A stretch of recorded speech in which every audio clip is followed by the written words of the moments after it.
Jalife Rame. La cumbre del G20 fue una derrota de Estados Unidos y de Occidente. En una entrevista con Sputnik, el analista geopolítico Alfredo Jalife Rame analiza los resultados de la 18ª cumbre de líderes G20 que se realizó en Nueva Delhi, en la India. El experto asevera que el evento dejó en claro la influencia de los países del sur global en el escenario internacional. El especialista aseguró que Estados Unidos y sus aliados trataron de imponer una agenda política a favor de Ucrania en un foro económico. Sin embargo, este plan, aseveró, no prosperó gracias a la intervención de países como Indonesia, la India y Brasil. Gracias a ellos se despolitiza el G20 con el asunto de Ucrania que llevaba Joe Biden, presidente de Estados Unidos. Me llama también la atención la ausencia del liderazgo europeo. No tiene nada que ver el foro con la cuestión geopolítica y, al tumbarles la agenda, se iba a caer toda la cumbre, por eso yo veo que fue una derrota de Estados Unidos y de Occidente, explicó. La reunión de los líderes del G20 concluyó el 10 de septiembre en Nueva Delhi, sin que las potencias occidentales lograran colar el tema de la crisis ucraniana en la agenda, y con una serie de promesas dirigidas a aumentar la voz del sur global. La derrota de Estados Unidos y Occidente está ligada sobre todo a los BRICS. No olvidemos que la misma India es un país que pertenece a los BRICS y que hay más de 40 países que quieren entrar.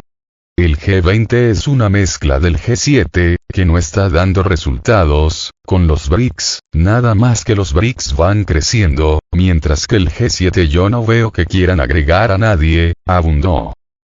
Para el analista mexicano, considerado uno de los más importantes a nivel mundial en habla hispana, Occidente está en decadencia, pues su hegemonía se ha visto mermada ante el crecimiento de naciones en vías de desarrollo.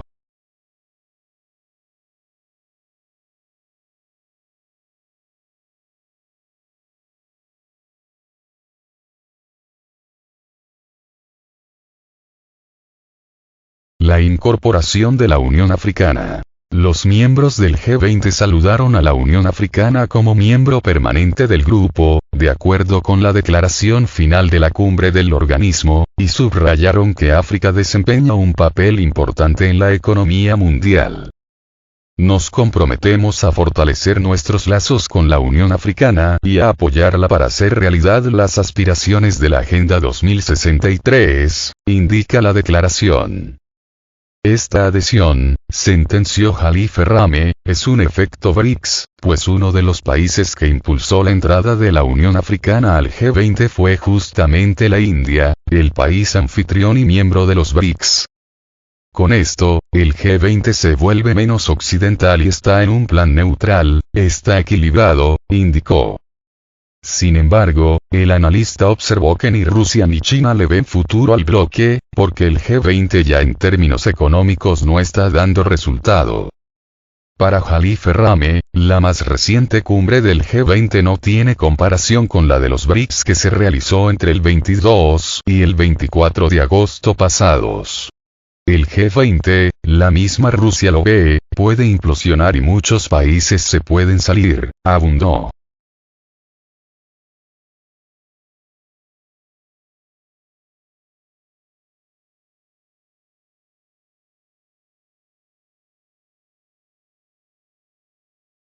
Este año, agregó el experto, se notó el sello ya, por primera vez, en el G20 del sur global, dijo. Lo que más resalta es la derrota geopolítica de Estados Unidos y de Ucrania, precisamente, al no haber podido doblegar al sur global, que no se quiere meter en ese problema. El G20 aglutina a Alemania, Arabia Saudita, Argentina, Australia, Brasil, Canadá, China, Corea del Sur, Estados Unidos, Francia, la India, Indonesia, Italia, Japón, México, el Reino Unido, Rusia, Sudáfrica, Turquía y la Unión Europea, que juntos representan el 80% de la economía global, 2/3 partes de la población mundial y el 75% del comercio internacional. La cumbre del Grupo de los 20, G20, fue exitosa y dará un impulso muy serio, positivo en el ámbito de la reforma tanto del FMI como de la Organización Mundial del Comercio, afirmó el canciller ruso, Sergei Lavrov. La cumbre es un éxito incondicional, para la presidencia india, para todos nosotros. El grupo está atravesando una reforma interna. Esto se manifestó en la importante activación de los miembros del G20 del Sur Global, indicó. El canciller aclaró que, con el apoyo de la India, los países intentaron de manera persistente tener en cuenta sus intereses y como resultado, fueron incluidos en la declaración.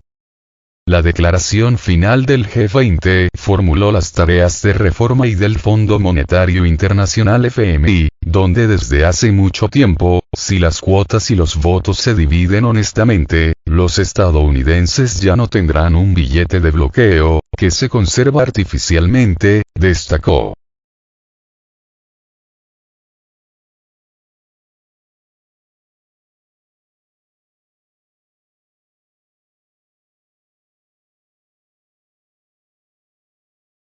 Los números no mienten. El mayor banco ruso demuestra la debilidad de las sanciones occidentales.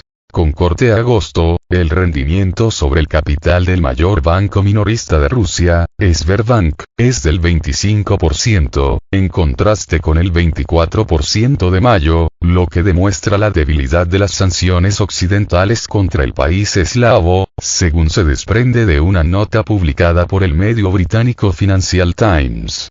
Los bancos minoristas suelen considerarse indicadores de las condiciones financieras internas. Sberbank tiene más de la mitad del mercado hipotecario ruso y una proporción similar de préstamos a empresas más pequeñas, consigna el diario especializado en economía y finanzas. ¿Cómo se explica esta situación? A decir del Financial Times, el banco ruso tiene dos factores a su favor.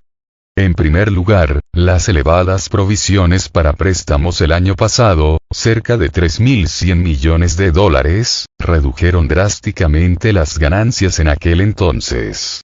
En segundo lugar, Sberbank domina la banca corporativa y minorista rusa. A lo anterior se suma el fracaso de las sanciones para frenar las exportaciones de petróleo y gas, mientras que el precio de las acciones locales de la entidad financiera ha subido un 82% durante todo el año. Desde el inicio de la operación militar especial de Rusia en Ucrania, los países de Occidente empezaron a negarse a comprar petróleo a Moscú y a sancionar de diferentes formas al país euroasiático. En respuesta, el presidente de Rusia, Vladimir Putin, prohibió a finales de diciembre los suministros de petróleo y productos petrolíferos rusos si los contratos establecían directa o indirectamente un tope de precios. Pese a las sanciones occidentales, la economía rusa registra crecimiento.